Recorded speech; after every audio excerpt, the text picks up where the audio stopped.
계시록 3장 14절에서 22절까지의 말씀입니다. 계시록 3장 14절에서 22절까지의 말씀입니다. 페이지는 402쪽, 신약 402쪽입니다.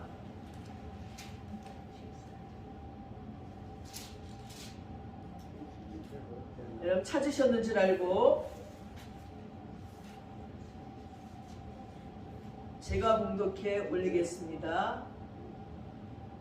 라오디게아 교회의 사제에게 편지하라. 아멘이시여 충성되고 참된 증인이시여 하나님의 창조의 근본이시니가 이르시되 내가 내 행위를 아노니 내가 차지도 아니하고 뜨겁지도 아니하도다. 내가 차든지 뜨겁든지 하기를 원하노라. 내가 이같이 미지근하여 뜨겁지도 아니하고 차지도 아니하니 내 입에서 너를 토하여 버리리라. 내가 말하기를 나는 부자라. 부요하여 부족한 것이 없다 하나 내 권고한 것과 가련한 것과 가난한 것과 눈먼 것과 벌거벗은 것을 알지 못하는도다. 내가 너를 권하노니 내게서 불로 연단한 금을 사서 부요하게 하고 흰옷을 사서 입어 벌거벗은 수치를 보이지 않게 하고 안약을 사서 눈에 발라 보게 하라. 물은 내가 사랑하는 자를 책망하여 징계하노니 그러므로 내가 열심을 내라. 회개하라. 볼지어다 내가 문 밖에 서서 두드리노니 누구든지 내 음성을 듣고 문을 열면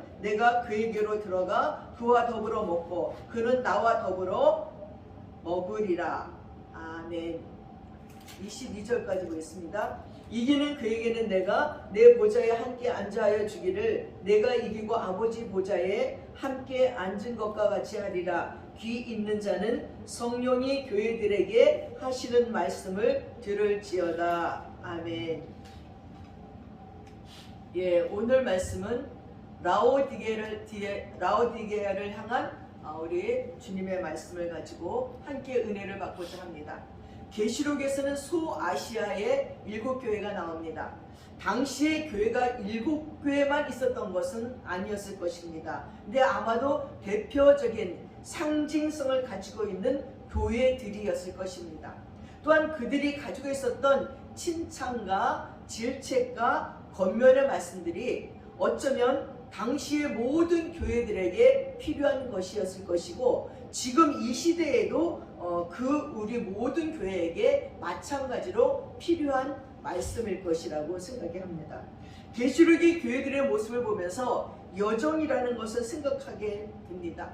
우리 인생에도 시간과 길이 있듯이 삶에서 어려움과 기쁨이 함께 하듯이 소아시아의 교회들도 그렇게 길을 가고 있었다는 생각이 듭니다. 우리의 삶에서 갈증을 받는다든가 우리의 삶에서 견딘다든가 이 모두가 소중하다는 생각이 듭니다. 이러한 과정들이 소중한 것은 또한 그 교회들이 처한 상황이 다 같은 것이 아니기에 우리는 늘 그 순간순간 답을 해야 되는 것이에요. 중요한 것은 우리의 삶에서 그리고 신앙에서 가장 중요한 것에 분명하고 확실하게 답을 해야 된다는 것입니다.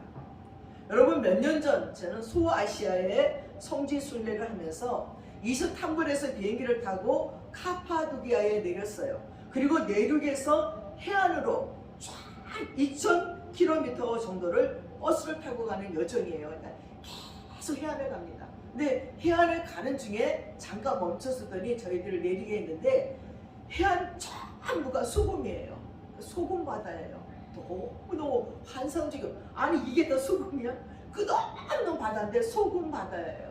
그래서 그 소금 바다에서 사람들이 소금을 사기도 하고 뭐 소금으로 인형을 만들어 놓은 것도 있고 여러 가지가 있더라고요. 그렇게 이제 그런 해안을 쫙 거쳐서 첫 번째 순례지인 라오디게아에 도착을 했을 때 날씨가 참 환상적이더라고요. 아니 날씨가 춥다 그래서 다 겨울 옷들을 막 가져간 거예요. 얼마나 날씨가 거의 여름 날씨여가지고 옷을 입을 게 없는 거예요.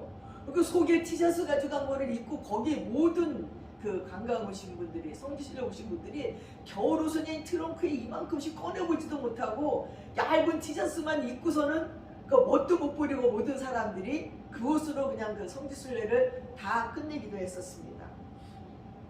그러면서 성경 속에 있는 그 지명들을 직접 가보고 경험하는 것이 감격이고 얼마나 신비로웠는지 모릅니다. 그러면 이렇게 심한 책망을 받은 라오디게아 교회는 어떤 교회일까요?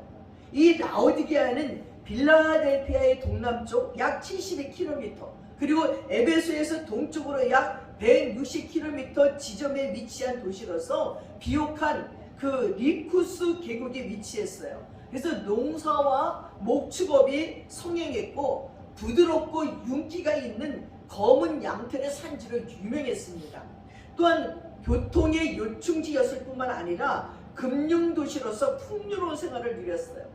그리고 이 라오디게 교회는 특별히 유명한 의술학교 의대가 있는 거예요. 그래서 유명한 명의들이 의사들이 많이 배출이 되었고 이 의사들이 부르기아 가루약을 기름에 익혀서 만든 너무나 좋은 안약이 있었다는 거예요. 이 안약은 오늘 본문에서 아주 중요한 주제로 등장을 합니다. 또한 이곳은 물 사정이 좋지가 않아서 인근 골로새와 히에라볼레에서 항상 지하 수로를 통해서 물을 공급받아야 됐습니다. 그러면 라오디게아의 교회가 어떻게 생겼는가? 골로새서 4장 12절에서 13절에 보니까 거기에 에바브라라는 사람이 나옵니다. 이 에바브로가 이 라오디게아의 교회를 세웠고 바울이 지도자로 그곳에 있었습니다.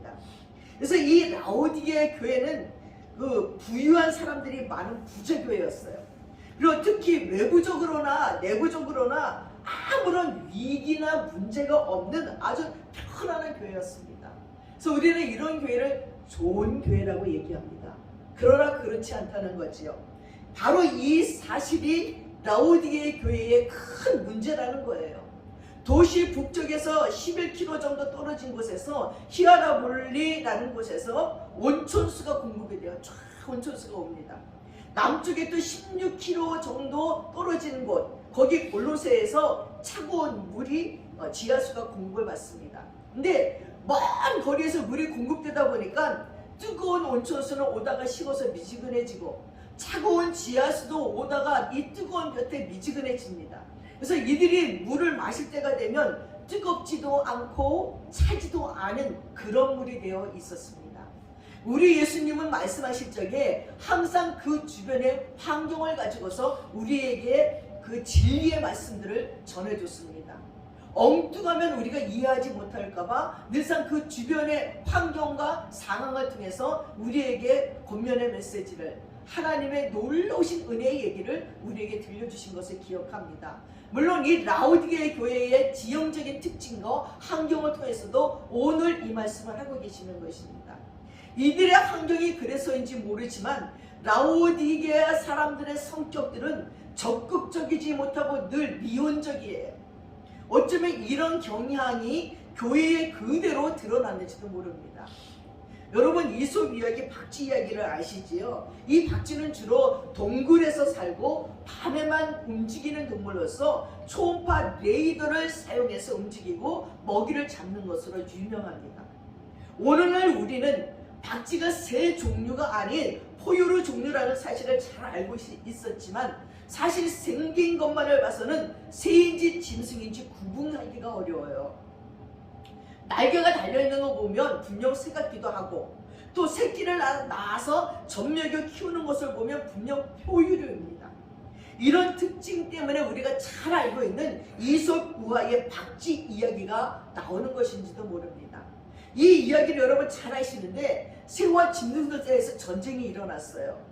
새가 이기는 듯 보이면 박쥐는요 날개를 쫙 펴고 나 새야 이러고 막 거기를 날아다녀요. 아니 근데 짐승들이 이기는 것 같으면 날개를 딱 잡고 걸어다니면서 나 짐승이야 이러고 다니는 거예요. 근데 전쟁이 다 끝나고 나서 가만히 생각해보니까 이 너무 얄미운 거예요 박쥐가. 그래서 새들은 새들대로 박쥐를 막 공격하고 짐승은 짐승대로 박쥐를 공격을 하니까 이 박쥐가 그때부터 동굴로 들어간 거예요. 동굴에 숨어가지고 그때부터 밤에만 새도 없고 짐승도 안 보이는 밤에만 활동을 한다는 이솝 이야기가 있습니다. 근데 신기한 것은 이 박쥐 이야기가 이솝 우화에만 나오는 것이 아니라 중국 설화에도 이런 비슷한 내용이 전해진다는 거예요. 이와 같이 박쥐 이야기가 전 세계적으로 널리 퍼져 있는데 그 모든 이야기의 공통점은 박쥐가 상황에 따라 요리조리 휩쓸리거나 자기 이익을 따라 변신하는 기회주의자들을 풍자하는 짐승으로 나오고 있다는 거예요. 성경 또한 박쥐 같은 기회주의자 그리고 중간에서 애매한 입장을 취하는 사람들을 비판하고 있습니다. 그래서 어느 한 편을 분명하게 선택하라고 추구하고 있습니다. 여러분, 요즘 우크라이나를 침공한 러시아 때문에 온 세계가 근심거리입니다. 그런데 이 공격받은 우크라이나가 금방 항복을 할 줄 알았더니 이게 아닌 거예요. 대통령까지도 나에게 총을 달라. 그리고 전 대통령도 나와서 총을 들고 나와갖고 싸우겠다는 것입니다. 그랬더니 온 세계에 흩어진 유명인들이, 명사들이 자기의 그 좋은 안락한 것들을 벗어던지고 다시 우크라이나로 와서 군대에 막 입대하는 거예요. 여자들도 나에게 총을 달라. 여자들도 전쟁을 하겠다는 것이에요. 다 움찔하는 거예요. 그러니까 막 전 세계에서 지금 막 우크라이나를 막 도와주잖아요. 막 전쟁 무기를 주고 식량을 주고 막 도와주는데, 아니 어저께 우크라이나에 폭설이 내렸대요. 눈이 엄청 내렸대요. 근데 이 눈이 녹으면 땅이 질폭해갖고 탱크가 못 들어온대요. 러시아의 탱크가. 그러니까 사람들이 우리의 기도에 하나님이 응답했다고. 러시아가 탱크를 갖고 가려고 그랬더니 이 땅이 이제 막 질퍽질퍽해서 탱크가 빠져버린다는 것입니다. 사랑하는 여러분, 그래서 여호수아는 이스라엘 백성들에게 이렇게 촉구했습니다. 만일 여호와를 섬기는 것이 너희에게 좋지 않게 보이거든 너희 열조의 강 저편에서 섬기던 신이든지 혹 너희의 거하는 땅 아모리 사람의 신이든지 너희의 섬길 자를 오늘날 택하라. 오직 나와 내 집은 여호와를 섬기노라. 여호수아 24장 15절에 말했습니다. 또 엘리야 선지자도 이렇게 말했어요. 너희가 어느 때까지 두 사이에서 머뭇머뭇하겠느냐? 여호와가 만일 하나님이면 그를 쫓고 바알이 만일 하나님이면 그를 쫓을 것이라. 열왕기상 18장 21절에서 말했습니다. 그렇습니다. 여러분, 성경은 하나님의 편에 설 것이냐 아니면 다른 신과 우상의 편 그리고 마귀와 사단의 편에 설 것인가를 분명히 선택하라고 말씀하고 있습니다. 여러분, 영적인 세계에는 두 편뿐이 없습니다. 중립이라는 것은 없어요. 그래서 하나님 편에 서지 않고 우상과 사단과 마귀 편에 서는 것도 큰 죄지만 이쪽 편도 아니고 저쪽 편도 아니고 머뭇머뭇거리면서 애매모호한 중립적 입장을 취하는 박쥐 같은 사람들 또한 잘못이라고 성경은 지적하고 있습니다. 사랑하는 여러분, 오늘 주님께서 소아시아의 7교회 중에 마지막 교회 라우디게아 교회를 향해서 이렇게 책망합니다. 내가 네 행위를 아노니 네가 차지도 아니하고 더없지도 아니하도다. 네가 차든지 더없든지 하기를 원하노라. 네가 이같이 미지근하여 더없지도 아니하고 차지도 아니하니 내 입에서 너를 토하여 내치리라. 이렇게 말씀하시는 우리 예수님은요, 차갑기도 하고 뜨겁기도 했어요. 예수님이 죄에 대해서는 차갑게 성전 청결을 하셨습니다. 사랑에 대해서는 얼마나 그 사랑이 뜨거웠는지 십자가에 못 박혀 죽기까지 우리를 뜨겁게 사랑했습니다. 그리고 그 뜨거운 사랑이 우리를 그 모든 죄에서 구원해서 천국으로 우리를 옮겼습니다.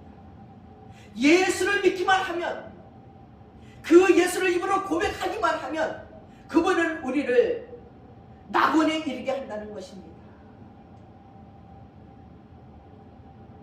엊그제 고 한인덕 집사님이 이제 돌아가셔서 우리 지금 장례 중에 있습니다. 근데 돌아가시기 전날 신방을 했습니다. 이미 저는 사람이 그렇게 해골같이 되고도 숨이 붙어있는가 생각했어요. 완전 해골이고 미이라였습니다. 근데도 제가 가서 작은 엄마 예수님께 기도합시다.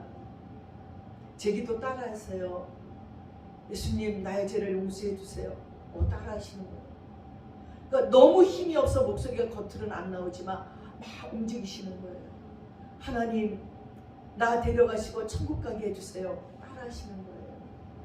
내 모든 죄를 용서해 주시고 천국 백성 되게 하여 주세요. 나를 위해서 죽어주신 예수님을 믿습니다. 다 고백하는 거예요. 눈에 눈물이 주르고 그러면서 주기도문 하실 수 있지요. 같이 주기도문 합시다. 다 따라 하시는 거예요. 끝에 아멘하고 나한테 뭐라고 얘기하는데 뭔 얘기인지를 모르겠어요. 너무 작아서. 그래서 귀를 막 이렇게 듣다가 그날 그래도 예수를 다시 확인시키고 다시 천국의 소망을 드리고 왔는데 그 다음날 새벽에 소천하셨습니다. 그래서 슬프지 않습니다. 이 땅에서 삶은 너무 괴롭습니다. 식사도 못하시고 누우셔서 숨만 깔딱깔딱 쉬고 계시고 온 몸에 살이 쫙 빠져갖고 가죽하고 뼈만 붙어있는 것이 야 이건 사는 게 아니라 이거는 고문당하는 거다. 아들이 전화가 왔어요. 엉엉 울면서 우리 어머니 어떻게 되지? 야 며칠 안 남으신 것 같으니까 부지런히 어머니에게 가서 그동안 못다한 얘기들을 해 사랑의 고백을 하고 감사하다고 얘기하고 와 그리고 네가 이렇게 살아가기 때문에 엄마가 못 가셔. 저 상태로 여기 있는 게 낫니? 천국 가시는 게 낫니? 네가 놓아드려야지 돼. 네가 놓아드려야지 어머니가 가셔. 그러니까 그날 엉엉 울고 놓아드리고 세상에 그 다음날 새벽에 어쩜 그렇게 하나님이 이미 우리가 손을 놓았을 적에 하나님이 그 영혼을 거두시는 걸 느낄 수가 있었습니다. 사랑하는 여러분, 우리가 예수 그리스도를 구주로 고백하고 산다고 고백하는 우리들의 마음이 뜨겁지 아니하면 토해내치는 거예요. 아니 예수님은 여러분 때문에 십자가에서 죽었다고요. 물과 피를 다 흘리면서 그 고통을 견뎠다고요. 채찍에 맞으시고 침뱉음을 당하시고 뺨을 맞으시고 그러면서도 묵묵히 참아내시면서 우리를 천국으로 인도하시고자 사단에게 그의 몸을 다 내어줬어요. 우리의 모든 죄를 짊어지시고요. 근데 그 예수를 믿는데 한 번도 가슴이 뜨거워지지 않습니까? 죽을 수밖에 없는 나를 위해서 죽어주신 그 예수 때문에 가슴이 뜨거워지지 않는다면 미지근하게 믿는 것도 아니고 안 믿는 것도 아닌 것 같이 박치처럼 왔다 갔다 한다면 우리 주님께서 토해내친대요. 구역질 난다는 것입니다. 어느 날 냉장고 문을 열고 우유를 훔쩍 마시는데 와 상해버렸어요. 냉장고가 잘 돌아가지가 않아서 우유가 상했어요. 차갑지 않으면 상해요. 뜨겁지 않으면 어떤 것도 익을 수가 없어요. 차라리 차갑든지 하세요. 그러면 상하지는 않아요.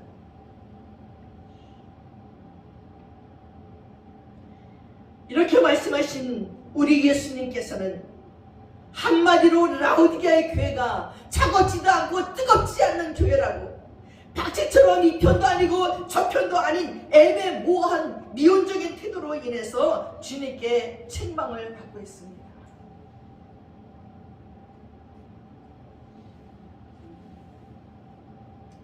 라오디게아 사람들이 찬물이 아닌 미지근한 물이 나오면 이 물을 토해 버리듯이 그리스도께서는 미지근한 영적 상태에 머물러 있는 라오디게아 교인들을 불쾌하고 역겨워서 토해 내치겠다고 말했습니다. 즉 그들을 거부하고 버리겠다고 말씀하시는 거예요. 여러분 기억하십시오. 미지근하면 주님이 토해 버려요. 그리고 그게 끝이 아니에요. 그 토해버리고 나면 우리는 지옥의 땔감뿐이 안 돼요. 벽제 화장터에 갔어요. 관이 한옥수으로 들어가요. 와, 1시간 반쯤 태웠어요. 그리고 뼈가루를 찾아가요. 허무하더라고요. 한 줌의 죄가 되어서 나왔어요. 우리 인생이 별거 아니에요. 여러분 오늘 자존심 상하고 뭔가 이루고 싶고 하고 싶고 죄 짓고 싶고 욕망대로 살고 싶고 뭐 어쩌고 저쩌고 하지만 하나님이 우리 생명을 걷어가시면 빨리 태워버려야 될 쓰레기 같은 우리 육신이에요. 다 타고 나니까 한 줌체가 되어서 뼈가 나와요. 뼈가루. 그 뼈가루 종이에 싸서 주는 것입니다.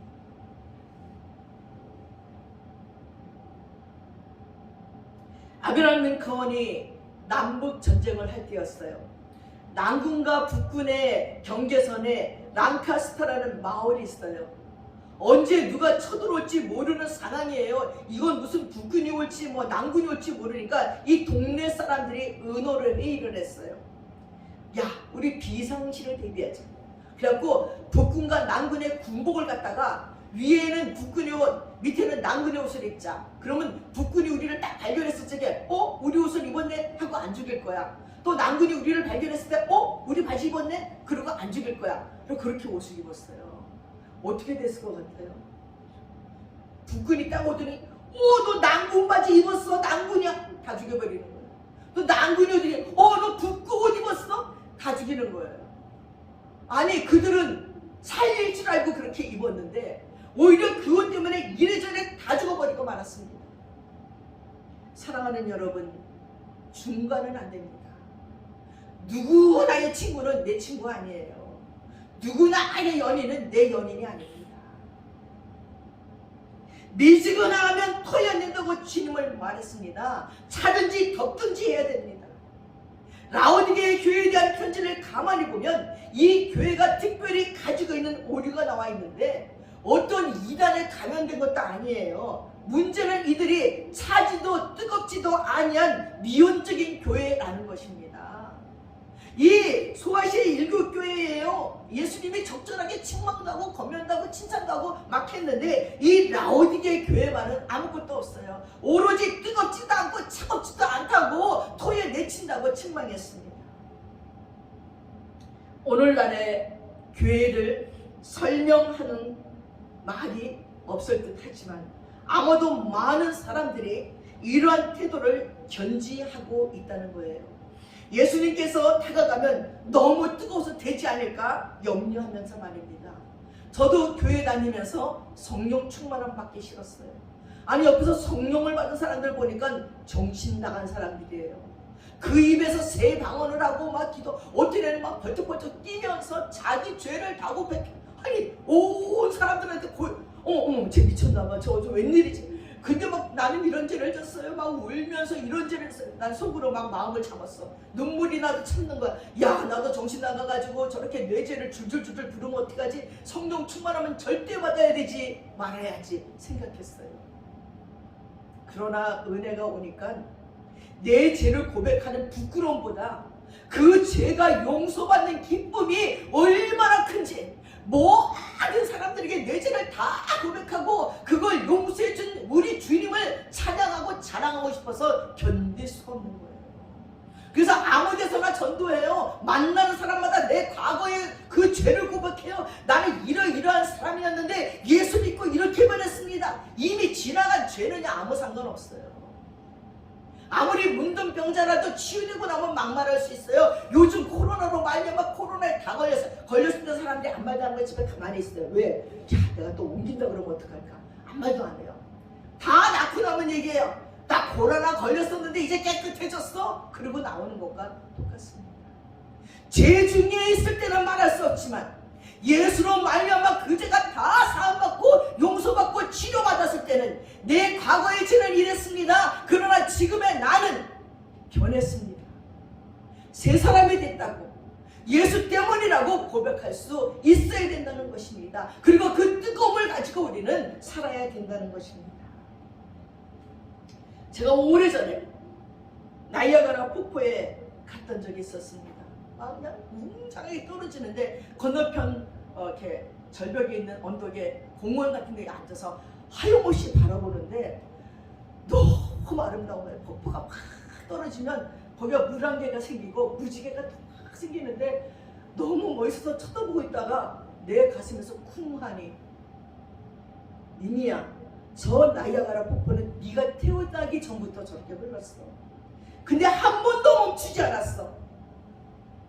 폭포 하나가 내려오는데도 내가 일정한 간격으로 한 번도 멈추지 않게 돌본 것 같이 내가 너의 인생도 그렇게 돌보고 있다는 것입니다. 정말 눈물이 폭포처럼 흘렀습니다. 맞아요, 하나님. 저 나이아가라 폭포처럼 내 인생도 지금 태어날 때부터 지금까지 돌보고 계시는데 우리는 왜 이렇게 5만 가지 근심과 염려와 불안과 두려움이 많을까? 그리고 폭포 위로 올라가 봤어요. 폭포 위에 잔잔하게, 거기는 숲 가운데 물이 잔잔하게 쫙 흘러요. 시냇물처럼 흐르는 것 같은데 밑에 떨어질 때는 막 사정없이 그 나이아 폭포로 떨어지는데 너무 아름다워요. 그리고 또 이제 배를 타고 우비를 입고 그 배를 타고 폭포 속으로 들어가는 거예요. 물 한 개랑 물들을 다 만들고 흠뻑만. 이 경험도 놀랍습니다. 사랑하는 여러분, 이 우비를 입고 폭포 안으로 들어가고 폭포 위로 가보고 폭포가 보이는 공원에 가보고 그 모든 것들을 경험해보고 맛봤을 때의 감동은 말로 다 할 수가 없습니다. 경험해본 자만이 그 기분을 압니다. 하나님의 거룩함도 마찬가지예요. 맛을 봤어야지요. 우리가 주변에서 보고 느끼는 것이 있는가 하면 하나님과 깊숙한 관계 속에서만 경험할 수 있는 것이 있어요. 그런데 라오디게아의 교회는 예수님의 주변에서만 머물러 있었던 모양입니다. 그저 바라만 보고 있었던 모양입니다. 모양은 있는데 신앙의 주변에 머물고 있는 교회의 모습들에 대해서 예수님은 무섭게 책망하고 계시는 것입니다. 사랑하는 여러분의 신앙은 어떤지, 그냥 바라만 보고 있는지요, 주변만 돌고 계시는지. 이제 이 미지근한 신앙에 대한 책망이 17절부터 두 번째 책망이 나오는데, 가난백이래요. 니네는 부자가 아니래요. 내가 말하기를 나는 부자라 부유하여 부족한 것이 없다 하나 네 곤고한 것과 가련한 것과 가난한 것과 눈먼 것과 벌거벗은 것을 알지 못한다는 것입니다. 라오디게아 교인들은 실제로는 부유한 사람들이었습니다. 라오디게아 자체가 잘 사는 도시였기 때문입니다. 그곳에 사는 라오디게아 교인들 역시 부자였어요. 그래서 이들은 자기네가 부자이기 때문에 스스로 나는 더 이상 바랄 것이 없거나 부족한 것이 없다고 생각했던 것입니다. 하지만 문제는 이들이 물질적으로 세상적으로 부자인지는 몰라도 영적으로는 너무너무 가난한 자들이라는 것입니다. 그래서 주님이 말씀합니다. 네가 부자라고? 아니야. 너는 실제로는 영적인 가난뱅이야. 네가 눈이 잘 보인다고? 아니야. 실제로는 영적으로 눈먼 소경이야. 미지근한 신앙은 이런 위험이 있습니다. 스스로 교만하고 만족하며 아무런 발전도 없이 성장도 없이 늘 그렇고 그런 모습으로 신앙생활을 하는 거예요. 10년 전에도 그렇고 20년 후에도 그렇고. 이런 사람은 절대 뜨거운 신앙생활을 못하고 평소엔 그렇게 대충 믿다가 그렇게 가는 것입니다.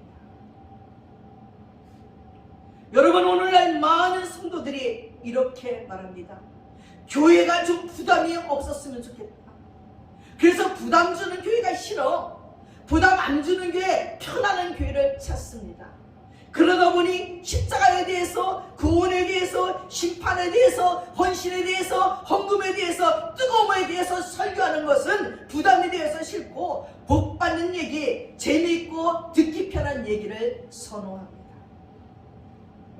그러다 보니 교회 설교가 예수님에 대한 이야기나 성경 말씀이 아닌 광자나 상식 강좌나 시국 강연이나 신변 찾기로 전락해버리고 말았습니다. 그저 교회가 편안한 휴식처여 사람 만나 좋은 교제 나누는 사교의 장으로 변질되기도 합니다. 신앙의 취미나 사교 수준으로 떨어져서 별로 급할 것도 별로 절실할 것도 없어요. 여러분, 이민 교회 가면 교회가 그리워서 나와요. 주님이 그리워서가 아니라 사람이 그리워서 나와요. 편히 쉬러 오는 사람들이 많아요. 또 유학생들은 김치 먹고 싶고 한국 음식 먹고 싶어서 와요. 또 금방 이민 온 사람들은 교회 안에 보면 여러 사람 있으니까 취직하려고, 누구 도움 좀 받으려고, 그러려고 교회를 나오니까 교회가 커다란 인간관계예요. 커다란 사교장이에요. 물론 이것이 잘못된 것은 아닙니다. 교회의 편안함과 안식과 교제가 필요하지요. 하지만 이것만이 전부가 돼서는 안 된다는 거예요. 교회의 참된 정체성을 잃어버리는 것입니다. 오늘 주님은 우리 교회와 성도들에게 말씀합니다. 나는 그런 교회 원치 않아. 내가 원하는 교회와 성도는 미지근하여 어영부영 취미생활이라는 그런 신앙생활하는 성도가 아니라는 거예요. 너는 뜨거운 성도냐 차가운 성도냐, 아니면 라오디게아의 성도들처럼 미지근하냐. 네가 이들처럼 미지근하다면 난 토에 내치리라 말씀했습니다. 사랑하는 여러분, 오늘 우리에게 뜨거움이 있습니까? 정말 매 순간 매 순간 예수님을 만나고 싶습니까? 주님의 은혜를 세상 무엇보다 더 사모하는 마음이 있습니까? 정말 은혜 받기 위해서라면 뭐든지 할 수 있고 뭐든지 희생할 수 있는 자세입니까? 아니면 자기가 미지근한지도 모르고 곧 토하여 내쳐버려질 운명인지도 모르고 잘 믿는 듯 착각하며 살아가는 성도들이십니까? 주님은 우리 교회가 뜨거운 교회 되기를 원하십니다. 정말 은혜를 사모하는 교회와 성도 되기를 원합니다. 정말 좋은 교회, 좋은 성도란 두말할 것도 없이 뜨거운 교회, 뜨거운 성도가 아니겠는지요. 다른 거 필요 없어요. 한 사람만 뜨거워져도 다 뜨거워질 수 있어요. 식어가는 장작불에 불이 홀로 부는 장작불 하나가 들어가면 다 뜨겁게 태워요. 불이 훨훨 일어납니다. 코로나로 말미암아 그동안 우리 신앙이 해이해져 있었다면, 이 겨울에 지쳐 얼어버리고 메말라져 있었다면 빨리 추스리고 정신 바짝 차려야 됩니다. 안 그러면 우리는 은혜 받을 수 없습니다. 절대 발전도 성장도 없고 좋은 교회, 좋은 성도가 될 수가 없습니다. 이 미지금, 이 뜨거움이 없으면 우리 신앙은 아무것도 아니에요. 미지근함은 오히려 차원보다 못합니다. 지금 이 시간 여러분과 저의 마음속에 이 장작불보다 더 뜨거운 은혜가 들어가기를 바랍니다. 은혜 받으면, 뜨거워지면 우리를 짓누르고 있었던 모든 문제들은 다 해결됩니다. 주님은 우리 교회가 편한 교회, 문제없는 교회, 부유한 교회로 소문나기보다는 뜨거운 교회로 소문나기를 원하실 것입니다. 이 땅의 모든 교회들이 뜨거운 교회가 되기를 소원하실 것입니다.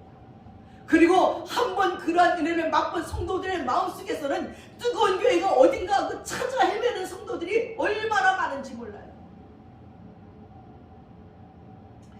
런던의 캔터버리 교회에 니콜라이라는 집사가 있었어요.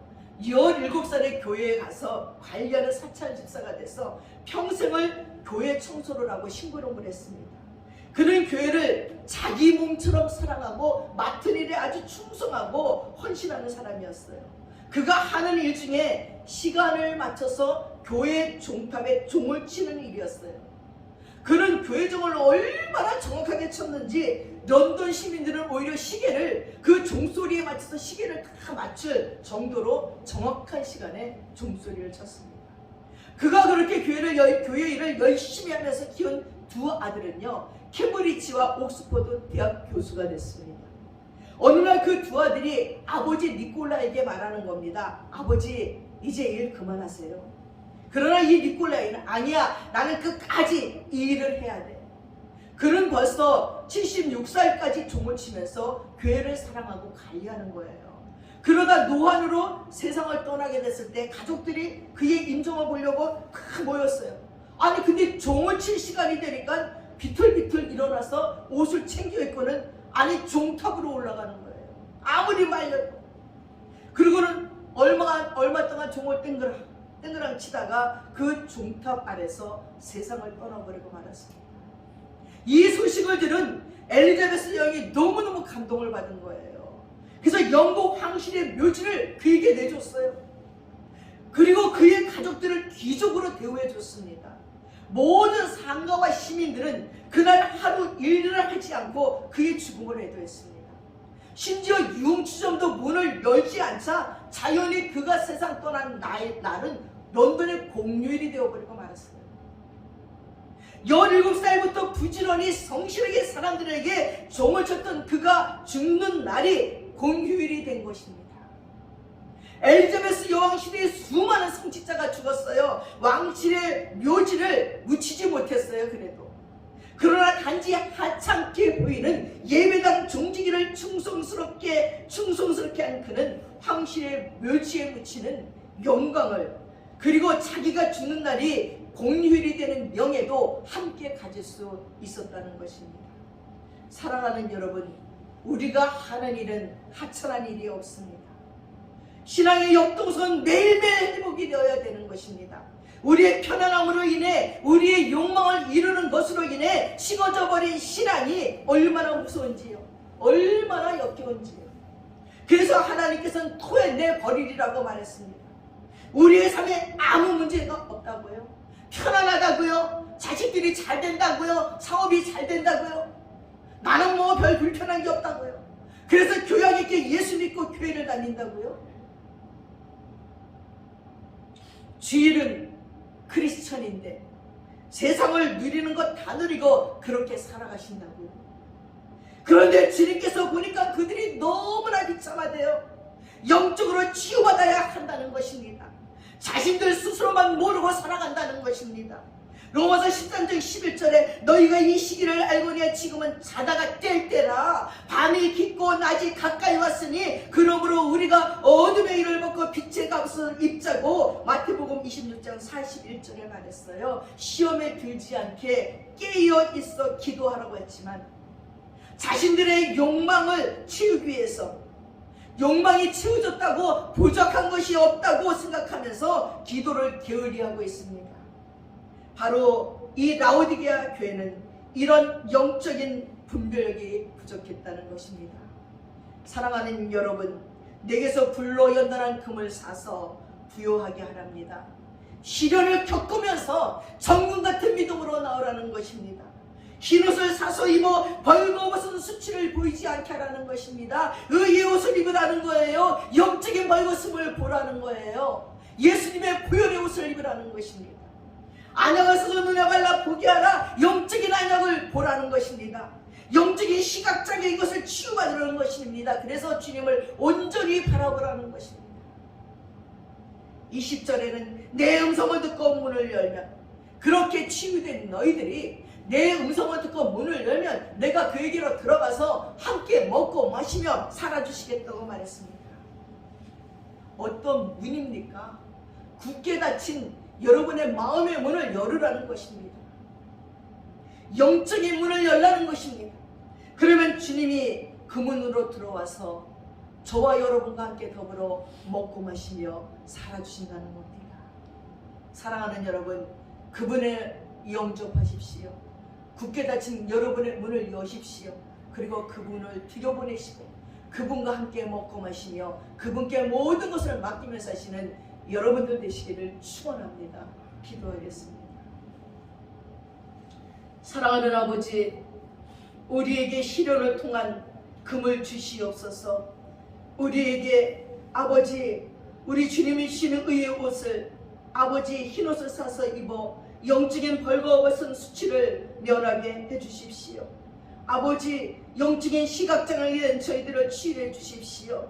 아버지, 영적인 안약을 발라 주님을 온전히 바라볼 수 있도록 도와주시옵소서. 아버지, 내 문 밖에서 두드리는 주님의 음성을 들을 수 있는 영적인 귀가 열려 속히 달려가 문을 열게 하시고 주님과 더불어 먹고 마시며 사는 우리 인생이 되게 하여 주시옵소서. 아버지, 미지근하여서 토해내치는 그런 자를 되지 않게 도와주시옵소서. 뜨거운 신앙이 다시 회복되게 도와주시고 뜨겁게 주님을 만날 수 있도록 역사하여 주시옵소서. 감사드리며 우리 예수님의 이름 받들어 기도드렸사옵나이다. 아멘.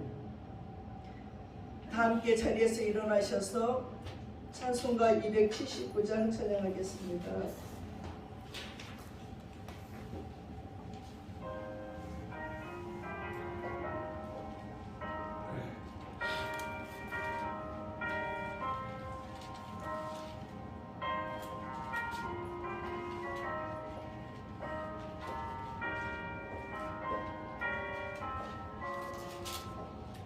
인내하신 구세주여 내가 비오니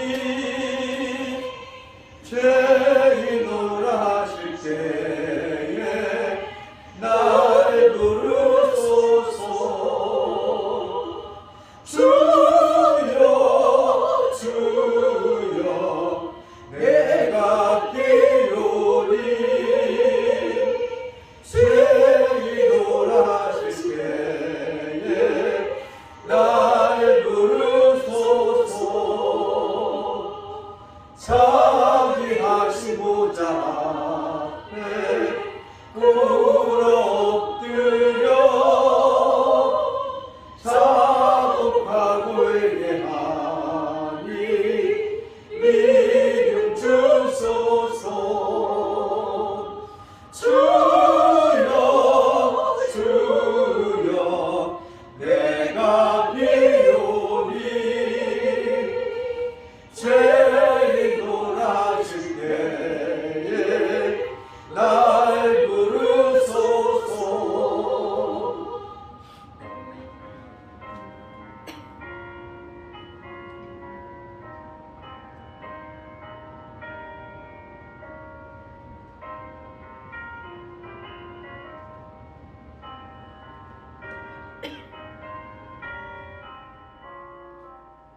주의 공로 의지하여 주께 가오니 상한 마음을 고치시고 구원하소서. 주여 주여 내가 비오니 죄인노라 하실 때에 날 부르소서. 마음 높은 우리 주여 위로하소서. 우리 주와 같은 신이 어디 있을까. 주여 주여 내가 비오니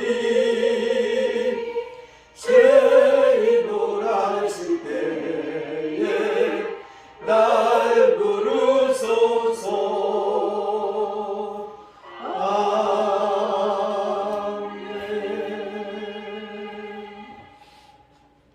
기도하겠습니다.